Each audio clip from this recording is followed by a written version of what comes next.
I'm sitting here in the mikveh of one of the Great Synagogue of the city of Vilna, a city which was once a community of 70,000 people. This is the second year we've been excavating in the bathhouse and in the mikveh of the Great Synagogue. And we have a very exciting find over here of the original mikveh of the shulhof of the synagogue itself. We're excavating the area of the bathhouse and the miqva'ot, the ritual baths of the Great Synagogue. The mikveh was used for the ritual use of all the Jews who went to the synagogue here in the city. We have over here the steps and the drain of the last repair of the mikveh, which took place in the beginning of the 20th century. This is the classic form of a mikveh, of a modern mikveh, Yeah. with the tiling and the concrete steps. The Great Synagogue was not only a community center, it was also a religious center and a place where everyone had to go multiple times during the day. But the mikveh was a place where people performed a ritual that was unique to the Jews.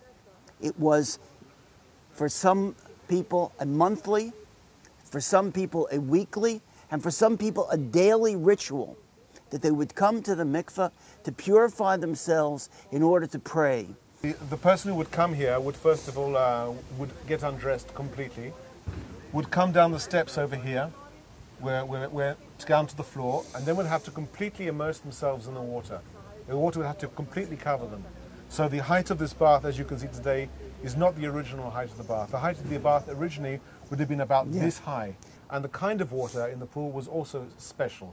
It had to be what was called living water, not water from that could be brought from a well. It had to be water from a spring or from the rain, and so this had to be brought specially into the mikveh.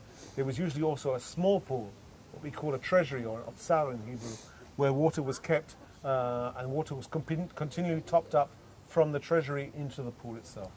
We're excavating over here the second area of the excavation. You can see over here part of one of the mikveh pools. We can see the place for the immersion, which is decorated with white tiles and a yellow floor, and also a smaller pool at the side, which is for the otsar, the place where the water was collected for pouring into the pool to make properly kosher for ritual use. So this is a very important find to the understanding about the history and of the life of the Jewish community of what was once a community of 70,000 people in the city of Vilnius.